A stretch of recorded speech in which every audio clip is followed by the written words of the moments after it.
Ya, kita masuk ke materi mengenai SDK Manager ya. Di toolbar di ujung ini ya, ada icon untuk masuk ke SDK Manager ya.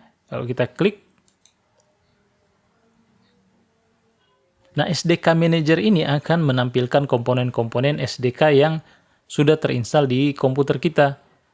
Di sini ada lokasinya di atas ya. Kalau saya installnya di drive E, karena yang C sudah hampir penuh. Dan di sini ada 3 tab. Ada SDK Platforms, SDK Tools, dan SDK Update Sites ya.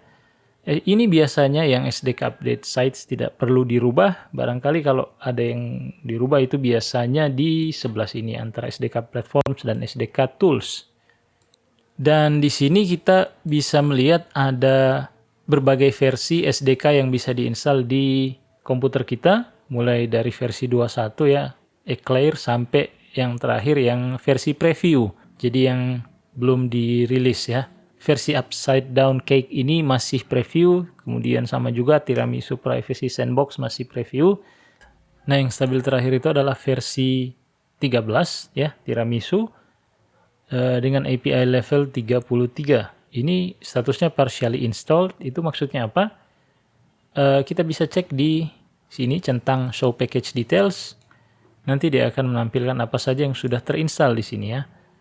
Bisa kita lihat bahwa yang terinstall itu baru SDK platformnya saja, dan yang lainnya banyak yang belum terinstall gitu ya. Nah, ini source ini apa sih? Ini adalah source code-nya Android. Jadi kalau ini kita install, maka kita akan bisa melihat source code-nya, dan di dalamnya biasanya ada dokumentasi gitu ya. Contohnya gini, jadi saya tutup dulu ini, cancel. Misalnya ini fungsi onCreate, kalau saya kontrol dan klik di sini, tampilannya seperti ini, codingnya. Perhatikan dokumentasinya hanya 2 baris ini ya yang ada.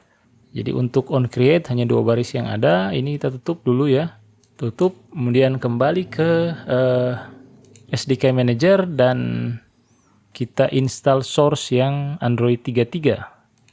Centang, kemudian kok hilang. Sekali lagi, centang, apply.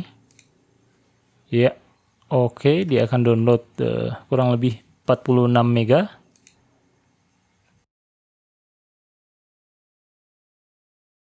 Ya, downloadnya sudah selesai. Finish, kemudian apply. Dan dia akan melakukan indexing ya. Ya, indeksnya sudah selesai. Kita coba buka lagi fungsi yang sama ya. Control klik, dan perhatikan sekarang dokumentasinya sudah lebih lengkap ya dibandingkan dengan yang tadi. Ya, ini yang tadi cuman 2 baris ya. Tapi sekarang bertambah gitu ya dokumentasinya karena sudah ada source-nya.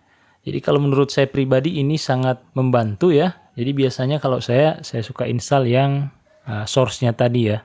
Ya, kita kembali ke SDK Manager.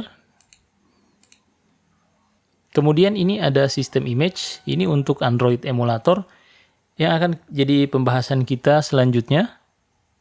Demikian video kali ini. Pada video berikutnya kita akan membahas mengenai Android emulator atau AVD ya, Android Virtual Device.